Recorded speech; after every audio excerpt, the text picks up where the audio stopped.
Our apologies. No worries. All right, just want to make sure we're still good to go.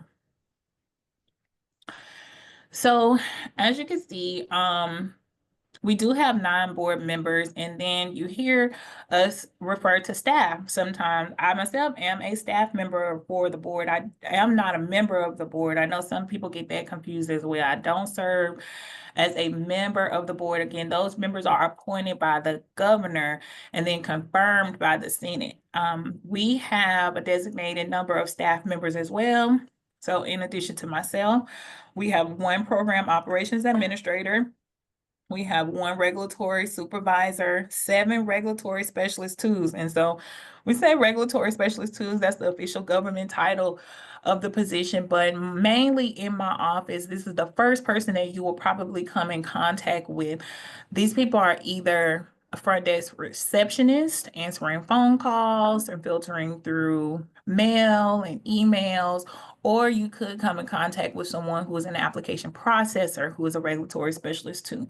So that may be a group of individuals that's been designated or assigned in the office to process initial applications as well as other work in the office.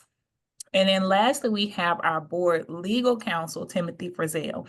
So it's important to remember him here that Tim is the board counsel to the actual board members. He does not serve the public, so he cannot give legal advice to the public. He is there to advise the board members. Do we have any questions in the chat so far? Just want to pause. Questions at this time? Okay, thank you. So here you will see the licensure statistics for this composite board. There are over 52,000 licensees, almost 53. And I want to highlight that this is from the 2023-2024 annual report, excuse me. So we have added a few more licensees on since this report has come out, but you can see the few number of people that I just went over. We are all servicing over 52,000 licensees and applicants. So I just ask that you are patient with us when you contact our office, because we are doing the best that we can to get to your inquiry or your call. So now let's get down to the meat and potatoes of tonight, which is applying for a license. And so here on your screen, you will see our board's website, Florida's mentalhealthprofessions.gov. I would encourage you to write it down, because as you go through your licensure process and even after post-licensure, this website will be your best resource. Okay, Florida's mentalhealthprofessions.gov. So whenever you are ready to apply for a license, I would encourage you to come to the website and click on apply for a license. This is our brand new website, so some things have moved around for some licensees who have come here for a number of years and they're used to seeing it a certain way. Okay, after you click on apply for a license, I place this thought here because oftentimes we are asked, what license do I apply for, right? So you will know which license to apply for based on where you are with the postmaster's experience. Okay, so applicants who have not completed their postmaster's experience and they intend to practice in Florida, they must register as an intern prior to commencing the experience. Applicants who have completed their 2 years of postmaster's experience should submit the application for licensure, that is full licensure to become an LCSW. All right. So hopefully that's a little clear. If you're needing to complete the postmaster's experience and you plan to remain in Florida, you will need to register as an intern. Once you have completed the 2 years of postmaster's experience, then you can apply for a different license type. So once you get to our website, you select the profession in which you want to apply for. This is the next screen that you will see. It is MQA Online Services. This login screen, you will see pre-licensure and post-licensure. So even if you have your license and you're coming back to renew, this is the same website that you will be directed to, MQA Online Services.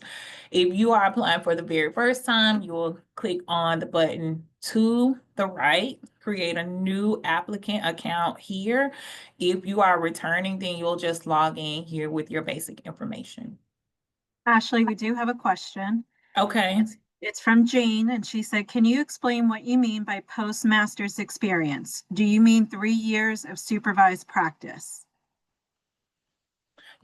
Okay, yes. So I'm talking about postmasters after you earn your master's degree in social work, and now you're ready to go to work in Florida. Florida requires that you have 100 weeks of postmaster's experience, which almost equals out to 2 years. So you will hear us sometimes using interchangeably between 100 weeks or 2 years. So 2 years of postmaster's experience. We also have another question from Beth. Mhm. How How long does it take to get registered as an intern? I will say on average, it can take probably up to 50 days. But I also like to tell people that it takes us as long to license you as it takes you to send us the correct documents. And in just a minute, we're going to go over all the documents that are required for licensure. So when you submit this application and you pay your fee, we get notified, and my team goes in to the system and we look at everything that you have uploaded into that application. If you are missing items, that will prolong your process. But if you have everything prepared up front, then that will speed your process along. Okay. All right. We do have, oh, we're getting a lot of questions now. Okay. How can we check in the board system what university master or doctorate programs are accepted to be registered for a license? That could help to select the university. So you would not be able to find that information on the board's website. So what we're going to go over tonight is the requirements for the license. And you can notate that for Florida licensure, you must graduate it from a CSWE accredited program. You can go to the CSWE website and filter through their search engine and find the schools that are appropriately accredited. And so once you are there, I mean, their website is really the most up-to-date information to find. Okay. Another question is, what if you obtained the MSW a couple of years ago and just transferred to Florida? Okay, I mean, that seems more like an individual question. You still have to meet all of the same requirements, right? So you'll still need to have the required degree, have all of the required communications that we're asking for, the advanced standing letter, the practicum letter, and the qualified supervisor letter. Okay. All other questions my staff can handle in the chat, so you're good to go. Okay, all right. Oh, I clicked on okay, now I'm seeing the questions because I was not seeing them before. I had the wrong box checked. Okay, here we go. All right, and also I have my staff here. Kieran, I see is answering questions. Madeline should be joining us shortly if she's not already here. So feel free to continue to send the questions. Okay. All right, so we try to break this down into a 3-step application process. So number one, you want to prepare your supporting documents. And the first thing you want to do is get your official transcript. I think this is what takes the longest for most people, is to get that official transcript. When you get the transcript from your university, you want to make sure you've gotten it after your degree conferred date. That's very important because we have to send transcripts back or mark this as what we call a deficiency when we're reviewing the application because it doesn't have the proper information on it. And in just a few slides, we're going to go over what the requirements are for an official transcript. So prepare your documentations, your official transcript. If you were an advanced standing student, we will need an advanced standing letter from your school. Everyone will not have that requirement, but you will know if you are an advanced standing student, we need that advanced standing letter. The clinical practicum letter from your program, we'll need that, as well as the qualified supervisor letter from your qualified supervisor, whoever will be your supervisor for the duration of your internship. Okay, so that's a very simple letter. It is just a letter from your qualified supervisor to us stating that they have agreed to have oversight for your entire internship process. Okay, the second step that you want to do is apply and pay. So again, going to this website, this is the best resource for you. Florida's mentalhealthprofessions.gov. You will select register clinical social work intern and then apply online. For those of you who are already interns, you'll just click on LCSW and apply online. Okay, if you prefer just paper, actually I could just pull this up too. You can go to our website and you can print out the paper version of the application, the PDF version. I know some people like to see it in advance. So if you go to our website and click on resources, you can click on application. Well, it's down here under PDF applications. So depending on the application type that you would like, you can click on one of these, okay? All right, I'll minimize that.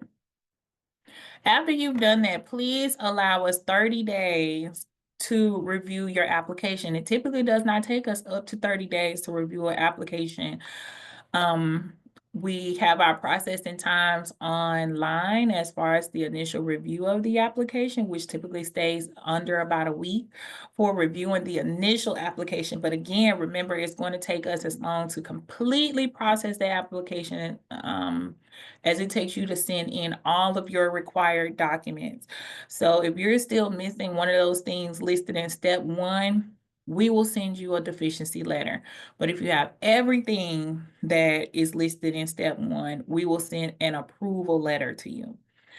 Something else that I want to mention is that when you submit your application, we issue a file number. The file number helps us to track all of your documents throughout this process, and it helps you to identify yourself when you call into the department. Because again, we've just gone over all of the different bureaus. You may reach someone in the call center first and not necessarily someone in the board office. I would encourage you to have a copy of your file number whenever you call so that we can identify you directly, because your name may be very common and there are probably 300 of that name in our system, but we can easily identify you by your file number. Okay, so just a few tips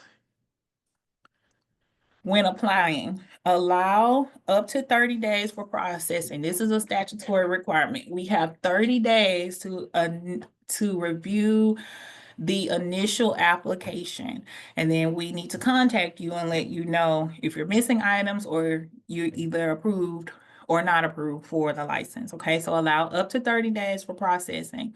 When you submit a document, and these are documents that you are submitting after you've submitted your application, allow 7 to 14 days for processing any of those documents, whether that be an uploaded document, a fax document, or a mail document, okay? We process items in the order in which we receive them.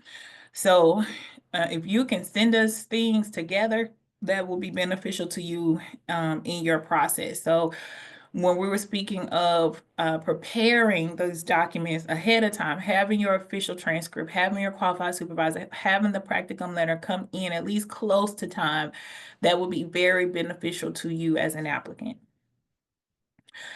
I want to highlight that incomplete applications expire after 1 calendar year. So if you submit your application on April 1st of 2026, it will expire April 1st of the following year, 2027. Okay, so 1 calendar year from the date you submit the application. I know some people submit the application and think they may have forever and ever, but this is a statutory provision as well. Legally, it can only remain open for 1 calendar year. So some of these applications are non-refundable. Some of them do have portions of the application that are refundable. So to get the most out of the application, I would encourage you to apply, pay, and submit your documents as soon as possible. Okay. And again, I want to remind everyone that their file number is different from the license number. Okay, so unfortunately, we've had some people to come into the process, especially those applying for the intern registration. They're not familiar with this process.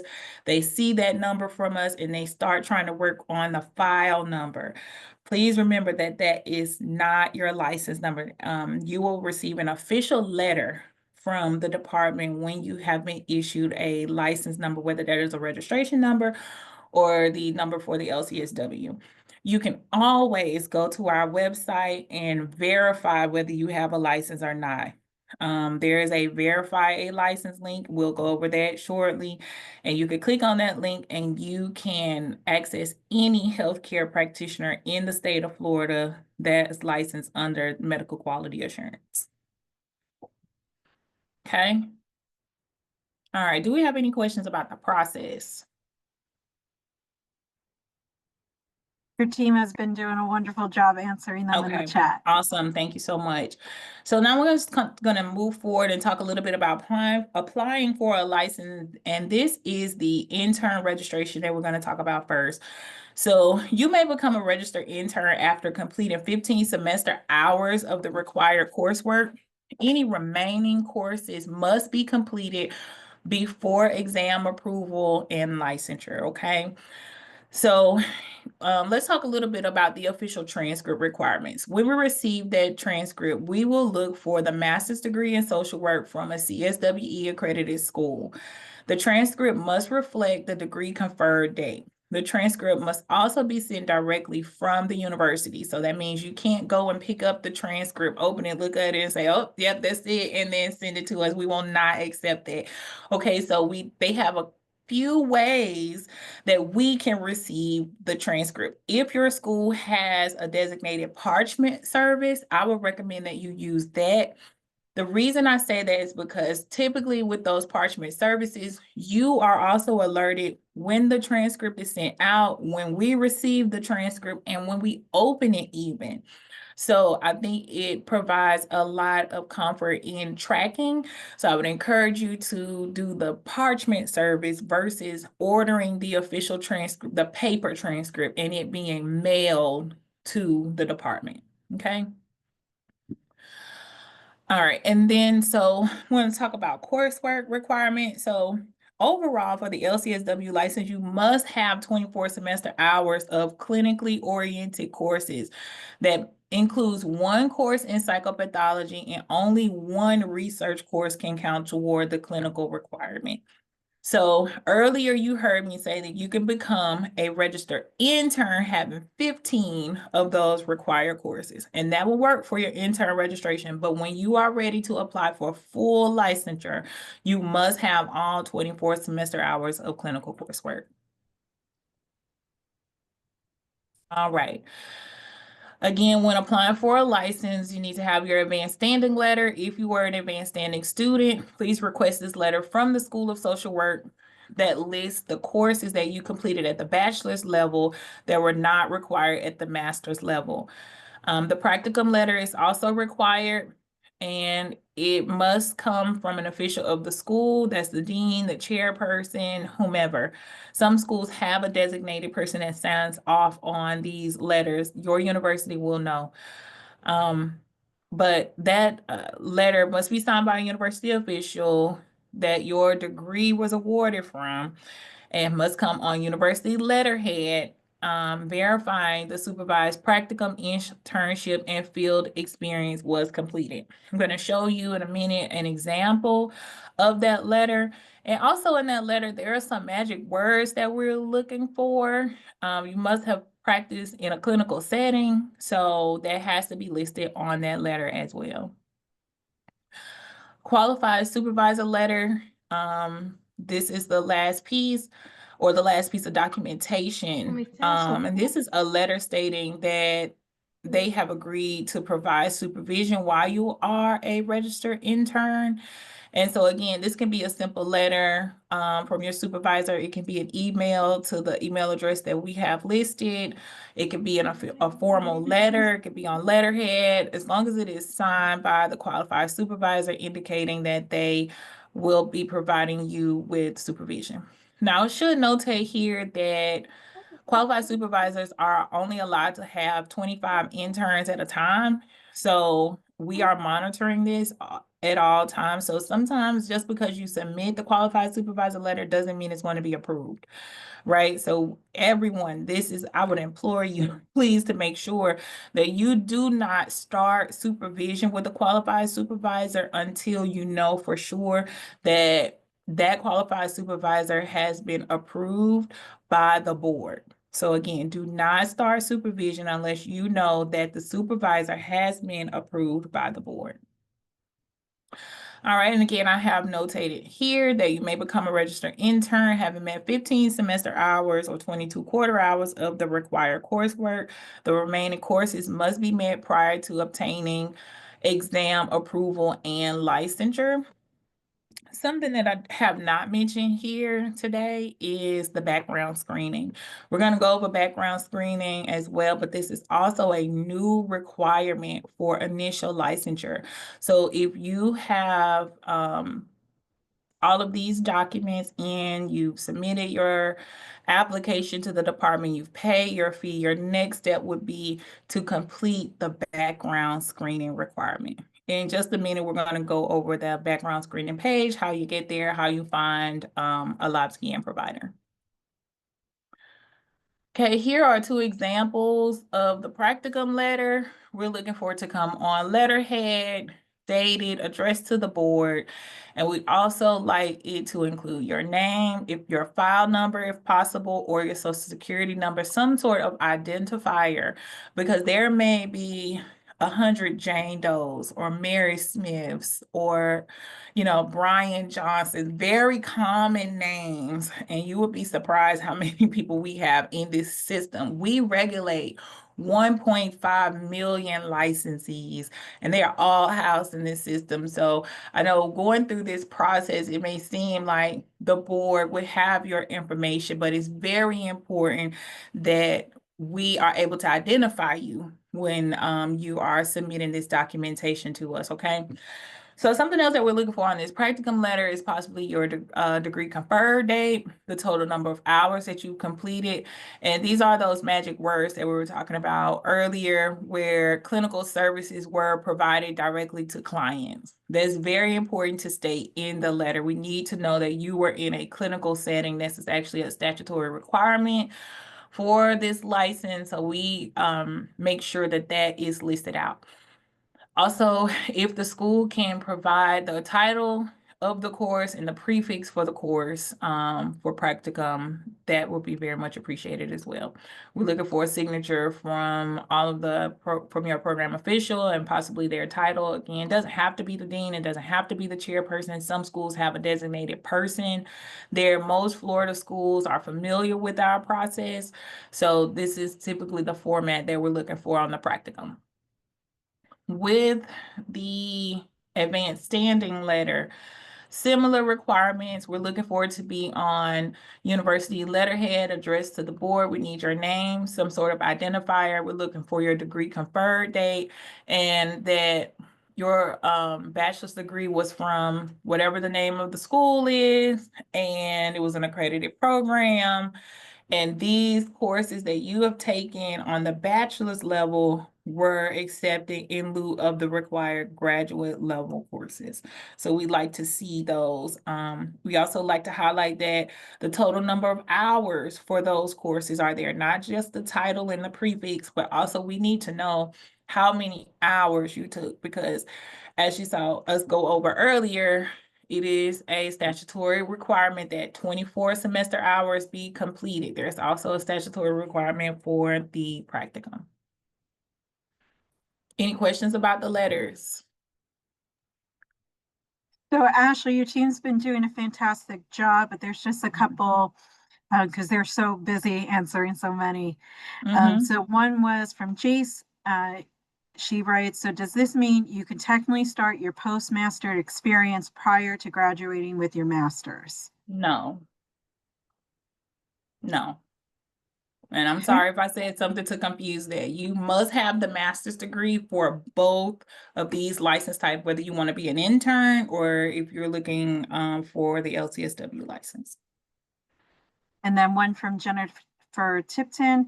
How can you become an intern at 15 semester hours when a degree conferral date is required for the RCSWI license? I would just probably say to that times have changed. You know, these statutes were written in the 80s, and that probably was not the requirement, the higher level that you have now. So that is what the legislator has indicated. So our job as regulators is to make sure that you meet the statutorily mandated provisions. So if 15 hours is the threshold, that is where we must make sure that you have those 15 semester hours of clinical coursework. So, and then again, to add to that, the key word there is clinical, right? So some of the courses that you may be taking in your program may not count as clinical hours. So the 15 hours that we're looking for are clinical, clinically oriented courses. Okay. Okay, I'm going to go on to the postmaster supervised clinical experience. So these are the rules that actually define the experience. Rule 64B4 2.001 and 2.002. It explains that 2 years of clinical experience consists of at least 1,500 hours of providing psychotherapy face-to-face with clients, accrued in no less than 100 weeks. And again, we talked about this a little earlier with another question. There are about 52 weeks in a calendar year. And so since the rule requires that you have accrued these hours in no less than 100 weeks, you'll hear us sometimes say 2 years, okay? All right, supervision is defined in Rule 64B4 2.002.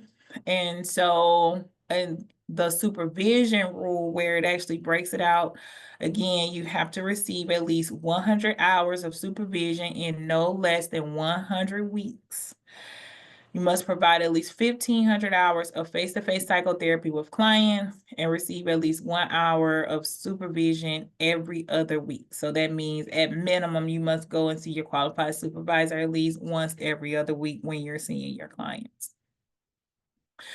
This is the verification of clinical experience form. This form is used at the culmination of your internship. This is where your supervisor will document the total number of hours as well as the start date of supervision and the end date of supervision. So this is really what I like to call the crux of your entire application, is these supervised hours. So the whole reason why you have the intern registration is so that you can earn the hours, and you must have it documented on this form. Okay, so you'll even see on this form that, let's say, for example, someone started their supervision outside of Florida and now they're moving to Florida and they want to get a license here. This form will need to be completed by the out-of-state supervisor.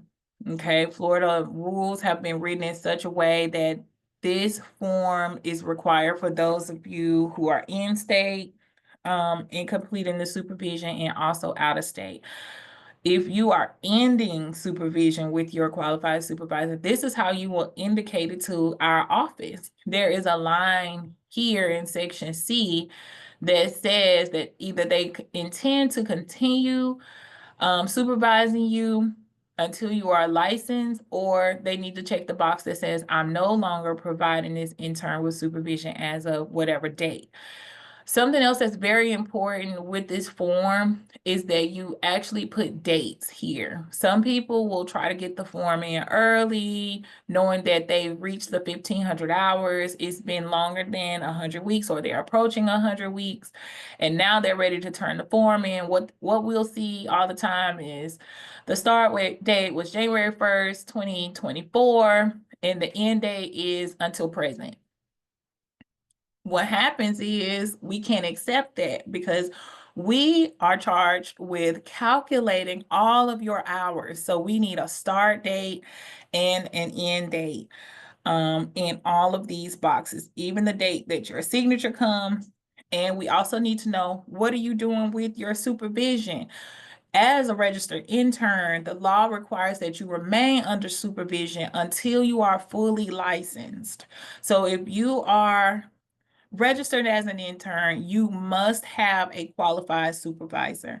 And again, this is how you will tell us you are ending supervision, is by having your qualified supervisor fill out this form. Again, this form is on our website. I can show you where it is. Again, under that resources page, you want to go down to forms and requests, and I made sure it's the first link for a reason. Okay, so this is a very important form. You guys are working really hard to earn those clinical experience hours, and so that form is the very first one here on our website. Okay. Any questions about the form at all? All right.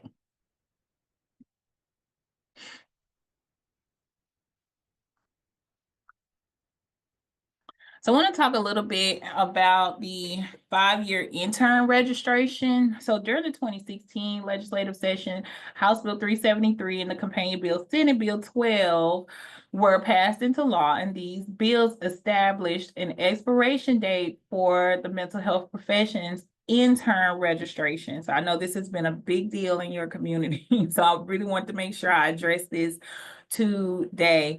So this is where it came from. The change actually happened in 2016. And what that bill did is it limited the length of time that an intern may practice in the field of social work, marriage and family therapy, or mental health counseling. It limited to 60 months or 5 years, right? So it prohibits a person who has held a provisional license issued by the board from applying for intern registration in the same profession.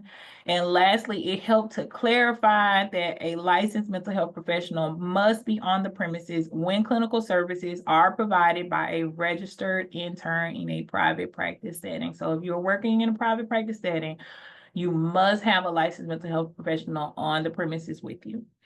Okay, so this 5-year limitation, again, I know this has been a huge deal in the mental health world. And I think this was a few months back, actually around the end of the last legislative session, there was a change in the statutory provision. At one point, there was language that said the license could no longer be reissued and it cannot be renewed. That language was removed from the statute. And so the board is now allowing people to apply again for those who need an intern registration. Let's say, for example, life happened, you had a baby, or you had to become a caretaker of some sort, and you were not able to complete the 2 years of postmaster's experience under that intern registration, and you need to apply for a license again. You can do that now. So I want to be clear that you can apply again for the intern registration. So if you have not passed the exam, but you have completed the 2 years postmaster's experience, you have other options, right? So we have another license called the provisional license that we're going to go over next. But that license is for individuals who completed the 2 years of postmaster's. If you are someone who has not completed the postmaster's experience and you haven't passed the exam and you run out of that 5-year intern registration, you can apply again for the intern registration. Okay. I know I'm probably going to receive a lot of questions about that. So please let me know if anyone has their hand raised. Ashley, I do want to go back because after you asked about questions on the form, then we got questions about the form. Okay, let's go back. So the first question is from Ashley Sherbert. Does the supervisor also need to submit the supervision log as well? No, that's not a requirement. But I want to tell you why the board created that supervision log. We were seeing many instances where a supervisor passed away unexpectedly and they had not completed this form. And so now there was no proof of the meetings that you've had with your qualified supervisor. And the board has a provision where you can show alternative verification aside from this form, but many people did not have the alternative verification to present. And so they were having to start all over again with the supervised experience. So to assist in these many cases that we saw, the board created a supervision log, and that is also on our website for you. It's there for you to use. It is not required that you submit that to us. Okay, so here it is, this link, the supervision log. This is what they are referring to. And so it is encouraged that you take these during your intern registration to the one-on-one sessions with your qualified supervisor. We're wanting you to sign off on the date. We need to know if this was group or individual supervision, how long was the session, was it in person, was it virtual, and how many number of hours were you talking about face-to-face with your clients? And then have your supervisor to sign off on it each time, okay? And I believe this can be maintained, excuse me, by either the intern or the qualified supervisor. So this is just meant to be a tool to assist. It is not required at the end of supervision. In fact, I'm sure my team does not want to receive a packet of 20 documents that they will need to go through. This final verification page is sufficient. I had to laugh at that too. Mhm. Your staff did a wonderful job in answering this question, but it's actually a question that we get in the office quite often. Mhm. So I would love for you to touch on it just for the recording purposes of it. It says, hello, regarding the verification clinical experience form Ashley mentioned, your supervisor should include the start and end date of supervision. If an intern had to switch supervisors in the middle of the process, would the current supervisor still include the start and end date of the supervision overall? Okay. Um,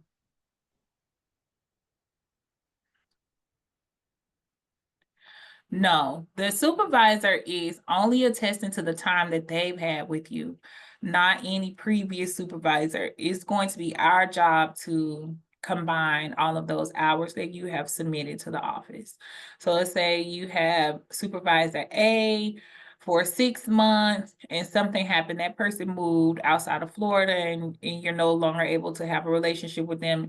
You want them to complete this form and submit it. Make sure you have a copy of it as well. That's something I forgot to mention in the beginning. Don't just trust that these supervisors have sent the form in on your behalf. Get a copy for yourself and make sure you maintain those records. Okay, and then when you have a second supervisor, supervisor B, and you have your relationship, they only need to attest to the time that they have been your qualified supervisor, not the entirety of your internship. Okay. Okay, now on to the 5-year rule. Okay. If you can clarify, I believe this is what Stephanie's asking, but can you re-clarify again if you have not passed the exam, Mhm. but completed the post uh, supervision component? What are the options? Okay, perfect. So that segues us perfectly into our next slide, which is the provisional license. So you have two options. You can either apply for the provisional license, which is valid for only 24 months. Okay. So this license is available only to applicants for licensure by exam or endorsement. So that means you have to submit an application for licensure by exam. I'm just going to go with the regular pathway, assuming that you've been in Florida, you've completed your experience in Florida, and now you are ready to apply for LCSW, but you haven't passed the exam. You've completed the 2 years of postmasters, but you haven't passed the exam, okay? So in order to get the provisional, you can apply for licensure by exam. You have to show us proof of completing the 2 years of postmasters experience. This license is really for people who need additional coursework, they haven't passed the exam, or they need to complete continuing education. Now, what's important to remember with this is, remember when I stated the law change about the 5-year registration. When this law changed in 2016, there's this provision, bullet point number 2. It prohibits a person who has held a provisional license issued by the board from applying for intern registration in the same profession. So if you apply for this provisional, you kind of eliminate yourself from having an intern registration again. Does that make sense? So you have the option to apply for the provisional license, but you need to know that it will only be valid for 24 months. And then you cannot apply for a provisional again, and then it disqualifies you from applying for an intern registration. Okay, so back when we had that language in about renewing or reissuing a license, this was the only pathway some people had to move forward to continue practicing in the state of Florida. But now that that line has been removed from the statutory provision, you can qualify for intern registration again, right? So even with the provisional license, you will be under supervision until you are fully licensed. With the intern registration, you are under supervision until you are fully licensed. I would encourage you to apply for the intern registration, but you do what fits for you and your life and where you want to be in your career. These are just the two options that you have as someone who has completed the postmaster's experience, but you still need to take the exam.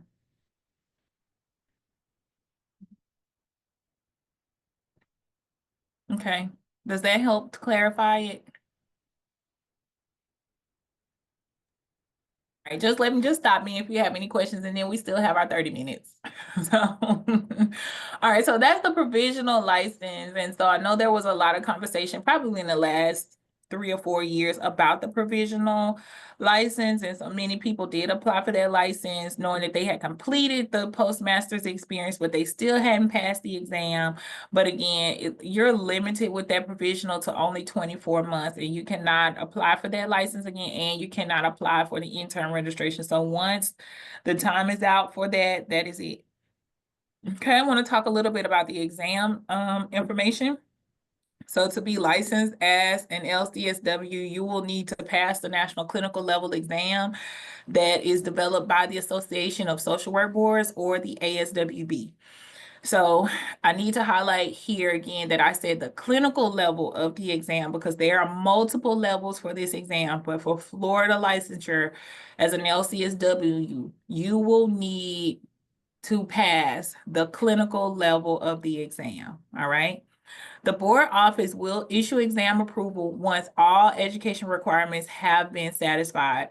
18 months of postmaster's experience will also be required for exam approval effective January 1st of 2023. So for about almost 2 years now, we have been issuing exam approvals this way.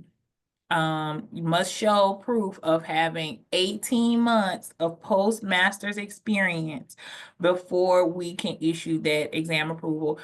And all of your education must be complete. So remember, earlier we were talking about people registering as an intern with only 15 semester hours of coursework. In this case, in order to get the exam approval, they have to complete all of the coursework, all the practicum must be complete, and you must be 18 months in on your supervised experience. Okay.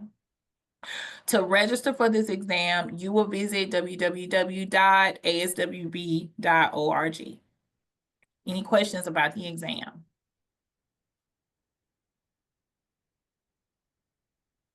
All right. So licensing requirements, we're talking about full licensure, or the LCSW. So to be licensed as a clinical social worker in Florida, where you can practice independently, you must have completed all of the education requirements that we have been over, the coursework and the practicum. You must have completed the 2 years of postmaster's experience or clinical experience. You must have passed the exam. You have to have passed the laws and rules course, and this is a continuing education course. There's an 8-hour course that's required. You have to have passed the HIV course. There's domestic violence that is required. And if you're coming from out of state, you will need to provide us with a license verification. Okay, so I put stars next to those, and we're going to go over that in a minute. So continuing education requirements, you must two things must be completed before we can issue your license. One is that 8-hour laws and rules course, and 2 is the 3-hour HIV/AIDS course.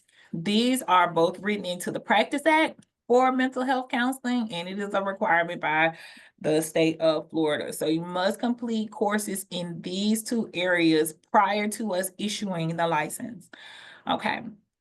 Next, there is a course requirement for domestic violence, but it is not required prior to your licensure. You can take it up to 6 months after you have been licensed as an LCSW, okay? All of these courses can be found at cebroker.com. Okay, I'm gonna go to the next slide. CE Broker, this is their homepage, this is their website. And you can see here that this is the official continuing education tracking system for the Department of Health, amongst other state departments. But this website houses all of the approved continuing education providers and courses for your board. Okay, so if you are looking for a course, you will need to go here under Find Courses on their website, click Find Courses, and then search for the course that you are looking for. If it is a laws and rules course that you are looking for, you can find it there. CE Broker even breaks it down to whether the course is live, if it's in person, if it's live interactive. There's a ton of courses that you can take, home study courses that can be mailed to you and mailed back. But all of that information is housed on CE Broker. Okay, in just a minute, we're gonna jump into how to renew a license. And so in renewing your license, you must complete continuing education courses. For your board in particular, it's 30, and we're gonna go through the breakdown in just a second. But you will log into CE Broker. It's important for me to note that prior to you becoming licensed, you can search this website, okay? This is a for-profit website. However, you will not be required to have an account in CE Broker. There is a free account for every person on CE Broker. Sometimes when you get to the website, we get a question from people that say, I don't have my license and I can't search for the courses. You can bypass all this sign-in information and just click on find a course and search for the course type that you're looking for, okay? Now, if you choose to purchase an account or membership, I don't even know what it's called, but if you choose to purchase those tracking accounts that they have through CE Broker, they help to guide you through the process. So I'm going to click to the next slide. So we have a requirement of 30 hours in total that must be completed in order for you to renew your license. I'm looking at the chart on the right. 25 of those hours must be general hours. 2 of them must be in medical errors. 3 of them must be ethics and boundaries or telehealth. And then you'll also see the frequency over here as to how often you have to take it. So like for the ethics and boundaries, you only have to take it in alternating biennial renewals. What this account, the paid account on CE Broker does is to help you maintain and track when you are supposed to take these courses. So let's say, for example, your first biennium, you took ethics and boundaries. It'll tell you it's time to take telehealth this time around. So that's all the paid account does, but you will still be able to have a transcript for just for your individual use on CE Broker that lays out all of the requirements there. So again, that's the difference between the free account and the paid account, right? So everybody gets a free account on CE Broker, and you can certainly search and query the system for any of the courses that you are looking to prior to licensure. Now, once you are issued a license, you must maintain it. That is important, okay? Because the laws and rules are constantly changing, and it may not be as easy for you to get a license if you allow it to lapse. So it's very important that you keep track of the renewal requirements.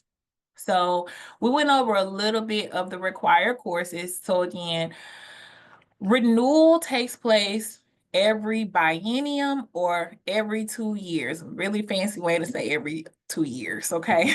So bi meaning 2, ennium meaning year. So there we go. So for 2 years after you have been issued a license, now let's go over this part at the bottom of the chart. For your first biennial renewal, you will not be required to complete these continuing education courses. You don't have to do the 30, your very first renewal period. The only thing you need to do is come and pay the appropriate fee depending on when you are paying the fee, right? Okay, so after your first one, now it's time for you, let's say it's your second biennium, you've had the license for 3 or 4 years, now you're in your second biennium. For that time span, you should be working on these continuing education courses. Do not wait till the last minute to complete them all together. So I would encourage you to continue to go to the NASW meetings where you can earn a number of them in a weekend. Stay connected to your association because they will give you up-to-date information about the changes with the department. I can honestly say I've been working with this board for a little over 9 years now, traveling to meetings probably for about 8.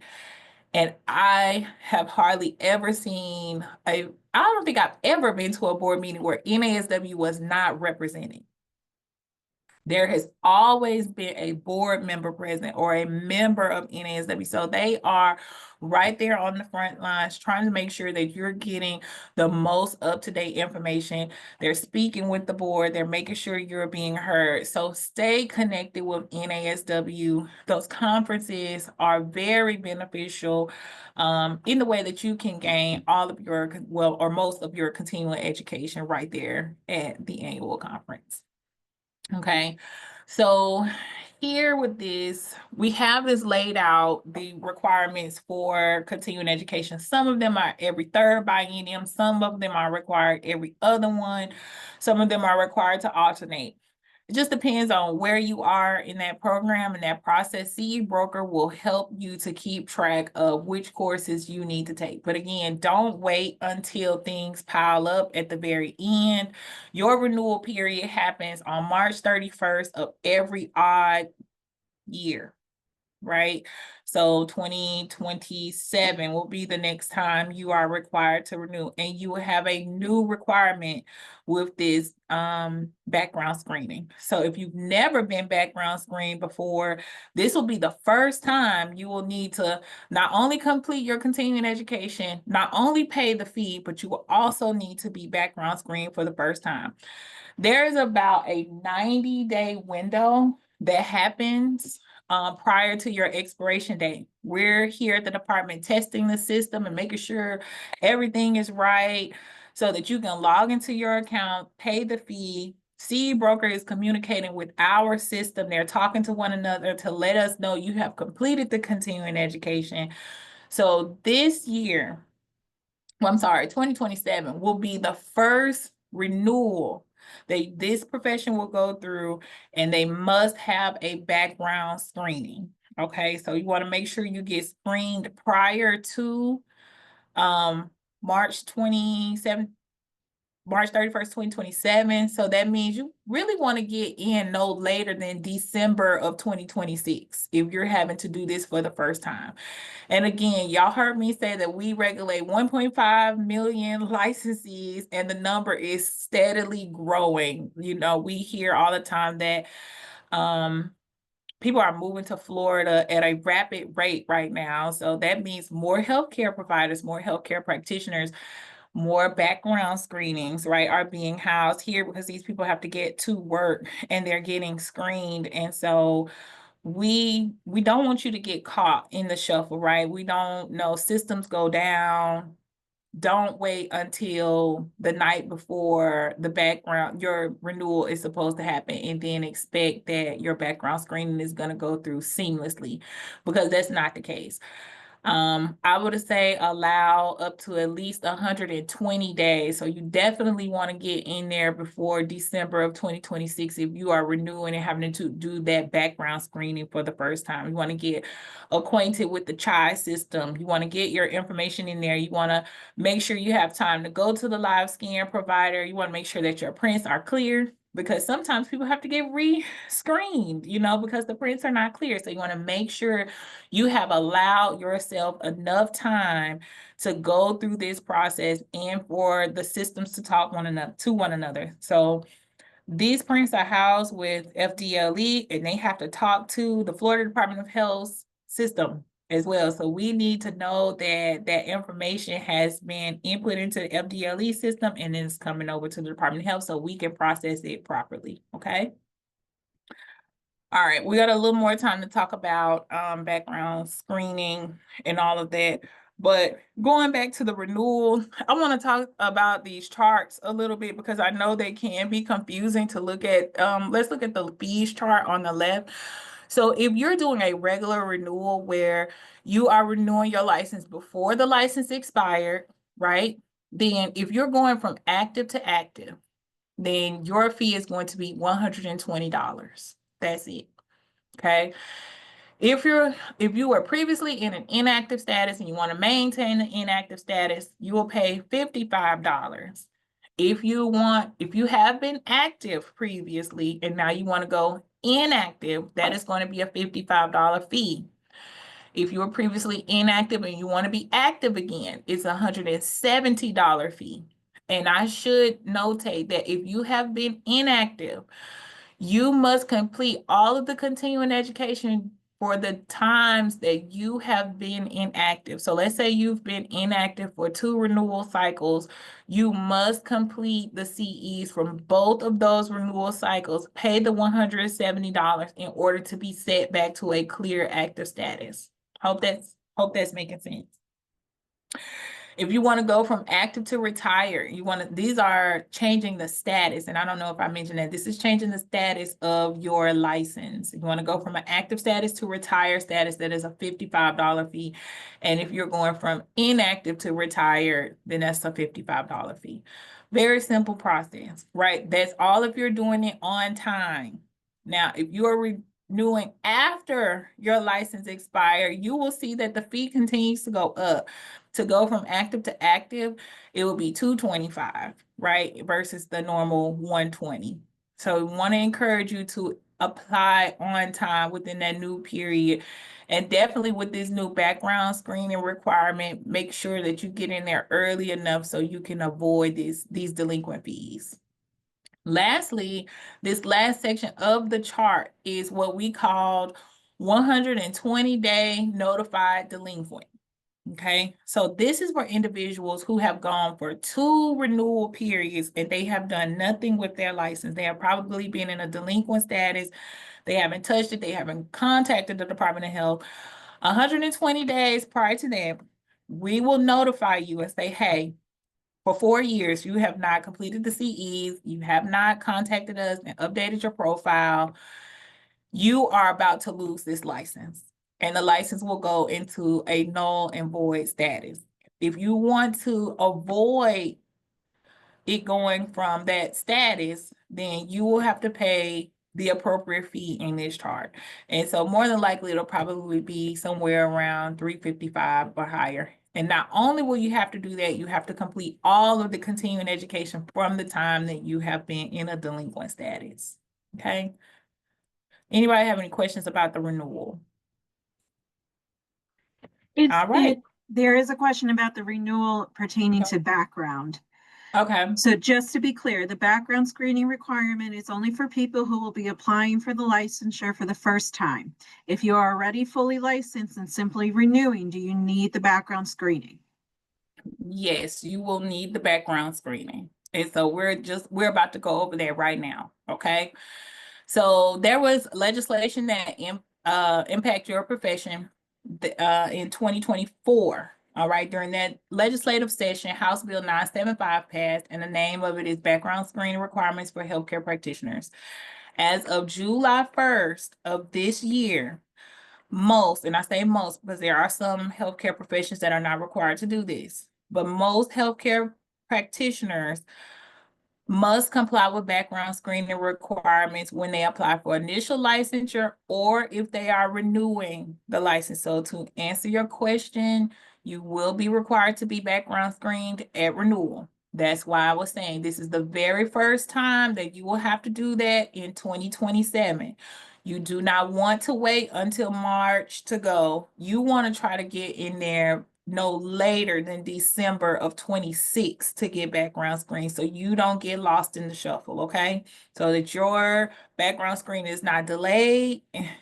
It doesn't prohibit you from renewing, because this is the first time that you will go to renew your license, and it will prohibit you from being relicense essentially if you don't have the proper background screening. And for some professions that have never had to be background screened, there are some people that may have a hit in there, what we call a hit, right? So there may be some sort of issue or violation that occurred. Some people think their criminal history is sealed or it has been expunged, and we're finding out it is not, right? There may be some violations that will prohibit you from practicing. So that's why I encourage some to go ahead and get background screened, okay? All right, so yes, background screening will be required at renewal. Failure to get your background screening on time will result in not being allowed to renew your license. The background screening process takes time due to multiple required steps and process, and waiting too long will result in licensing delays or expiration. So you want to avoid that. Go early, okay? As a matter of fact, this is what I'm gonna pull up. Let me pull up our website, okay? Again, you could be at home, Florida's mentalhealthprofessions.gov. I told y'all this is going to be your best resource. So here on the home page, we have background screening right here. Everybody see that button highlighted.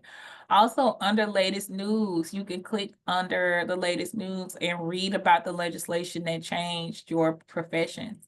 So I'm going to click on background screening. That's going to take you right over to our background screening website, right? So here you have everything up to date, now required. As of July 1st, all healthcare practitioners must comply with background screening requirements. These are the professions that are carved out. So EMT, paramedics, pharmacy interns, registered pharmacy techs, rad techs, they were not required, and also military spouse. Unless they are applying through military spouse pathway, then everybody else is required to be background screened. Right. So again, don't delay, get screened today. You will see this beautiful Clear to Care campaign over all of our boards, websites right now. And this is going to be, as a matter of fact, if somebody wouldn't mind dropping that in the chat, the background screening website. I just did. Thank you so much. Here you can know where to go to locate a provider in your area. Do you have to be in Florida to get background screen? No, you don't. This can go all the way outside of the United States. Outside of the state of Florida, and even internationally, right? So if you are looking for a live scan provider, all you need to do, let's go over the steps together. Okay. How does it work? If you are applying for an initial license, you must complete a new background screening as part of your initial application. Okay, that's plain and simple. So as of July 1st, anyone applying for the very first time, they have to be background screened. So if you are renewing your license, here we go. Plan ahead and complete all screening requirements well before your expiration date. Again, yours is March 31st of 2027. The renewal period opens 90 days in advance. Use this time wisely to avoid disruptions. Okay, so again, that's why I was saying go no later than December of 2026 to make sure you have all of your renewal and background screening information in prior to the deadline. Okay, you can schedule your screening here. You can submit the required documents here. Part of the required documents is a privacy policy form that is in our application. And you will see that once you get there. That's required for every person. All right, so steps to initiate and track the screenings. The very first thing you want to do is register in our in the CHI system. This is not our system. You want to register there, update your profile. Okay. We provided a user guide here if you need help. Schedule your fingerprinting appointment through a live scan provider. It must be a live scan provider. If you're wondering, Ashley, how do I find one? We have this link here.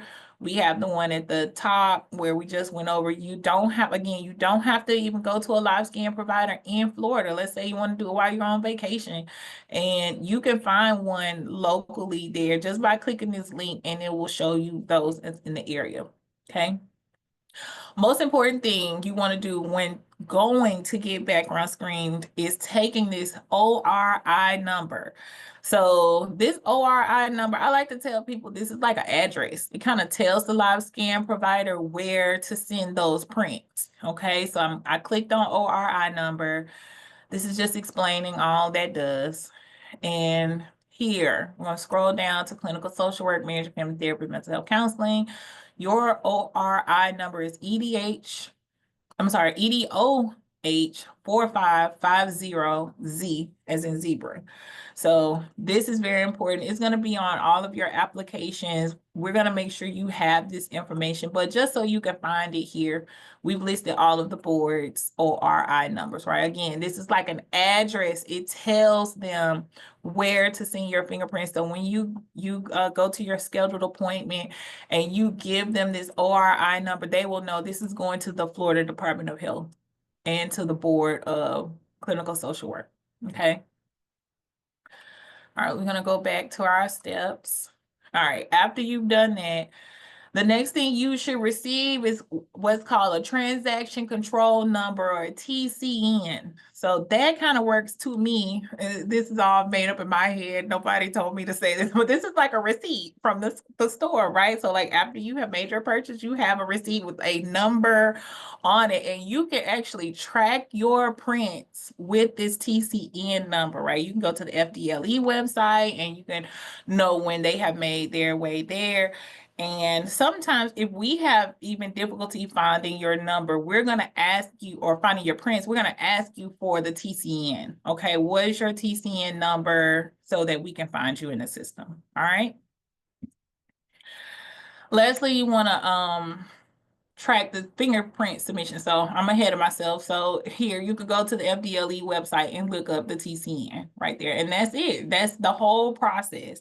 Allow us probably about a week, 7 to 14 days. Like I said, 14 is a stretch, but allow us 7 days, and we should probably have your prints, unless there was an issue with your prints. This is again why I'm saying do not wait till the last minute to get printed, because if you have to get reprinted, you want to allow yourself time to do that.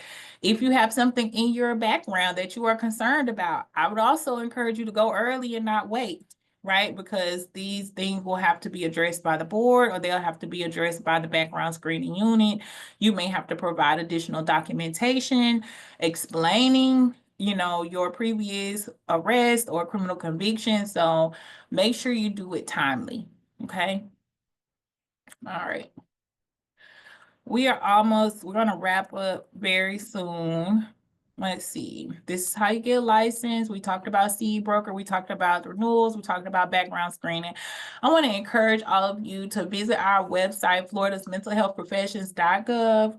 At the very bottom of the homepage, there is a link to subscribe. I have it circled at the very bottom of the homepage. You can sign up here and get up-to-date information. When we send out notification, sometimes we send out communications through emails just in bulk, and you will be on that email list if you subscribe to this website. I do encourage you to do that. I want to highlight the rules and laws that affect your practice. Keep in mind that you are responsible for your own practice. Coming before the board and saying, I did not know, is typically not a good excuse.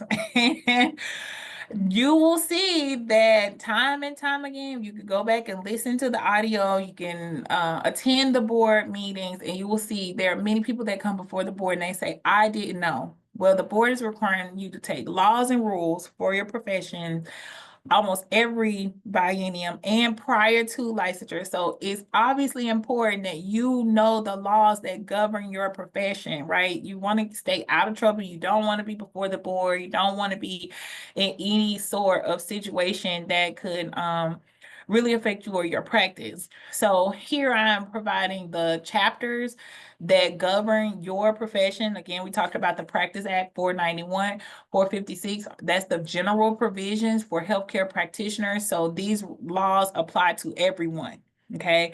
Your board rules are under 64B4, and they are linked here. The Department of Health website is also a great wealth of information and a key resource. So that's flhealth.gov. You have the board's website, which we have talked about extensively tonight, Florida's mental health professions.gov, and then you have MQA online services that we went over. Our board website will always link you back to MQA online services where you can find out the status of your application, or if you're renewing your license, this is where you will go. If you need something dealing with all 22 healthcare boards, you will want to go to MQA online services, right? So that's that last link. On this website, FL Health Source, you can verify a license, you can search discipline for individuals, you can file a complaint there. That's very important. Some of you know things that you want to report to the board. File a complaint there. You don't have to just email us. You go online and click on file a complaint. We have a specified system for filing that complaint. If you want to request public records, again, like I said, everything we do is in the sunshine. It is all public. If you want to request those public records, this is where you can go to do that. If you want to report unlicensed activity, you know of someone who's holding themselves out to be a social worker and they absolutely are not licensed, you can report that on this website. There's a public data portal. So we get asked quite often, how do I find a qualified supervisor? And I always direct people to the public data portal. Or there may be students that need information about, they may be doing research on social workers in a particular county. You can filter that down in that public data portal system. We also have our annual and quarterly reports that we put out. Those numbers that I gave you earlier about the total number of licensees in Florida, the 52,000, that number came from our annual report. And that report is available to you on this website or on the board's website. So there's a number of things that you could do here.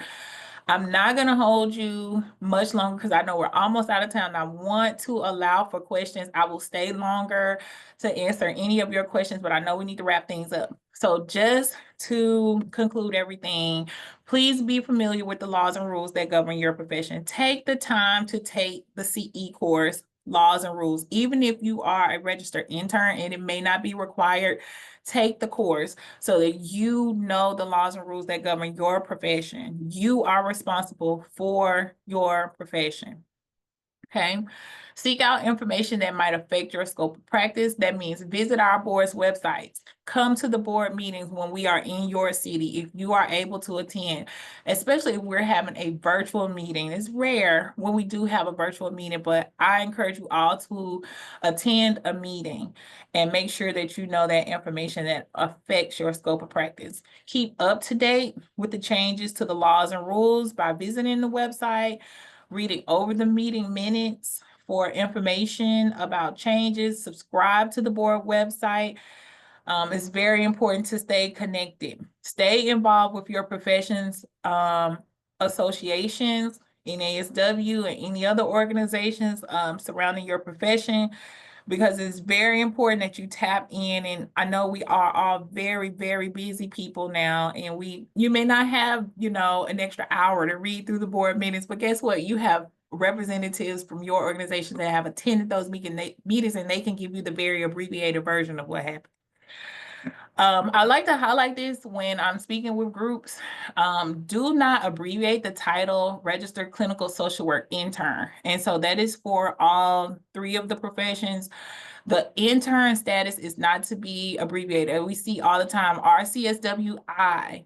That is incorrect. It's actually a violation of board rule. You can be disciplined for abbreviating that. So make sure you spell out the complete title, okay? Verify that your registered intern number has been issued before supervision begins. So don't start with that file number. Remember, you're going to get a file number first, and then you will receive a license number. If you need to change your qualified supervisor, send a letter to the board. Do not begin supervision until you receive an approval letter, okay? Maintain up-to-date copies of the supervision log. You've seen where to find it on the website. After supervision is complete, make sure your qualified supervisor sends in that verification of clinical experience form and keep a copy for your records. Okay, registered interns must remain under supervision until they are fully licensed. So those are just my tips. This is my contact information. Feel free to call me. If you scan that QR code, you will have, I think, my work cell phone number as well as the office number and my email address. Okay, so I have the office email listed here. This is a direct phone line to our office where we have front desk staff manning the phones from 8 a.m. to 5 a.m. every day. Again, this is our board's website, floridasmentalhealthprofessions.gov. My name is Ashley Irvin. I'm the executive director. With me tonight, I have Kieran Copignon, as well as our very brand new regulatory supervisor, Madeline Wands. I'm very proud to have both of them here. I'm so glad they were able to build out some of the questions in the chat. If you have any more questions for me, feel free to ask me.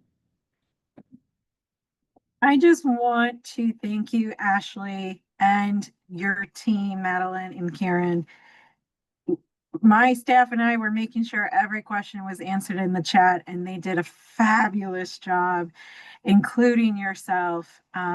This is such a wealth of information, and I know it is extremely helpful for our attendees that were here. So I just can't thank you and your team enough for all that you have done in this presentation. With that being said, because we are over time, two things.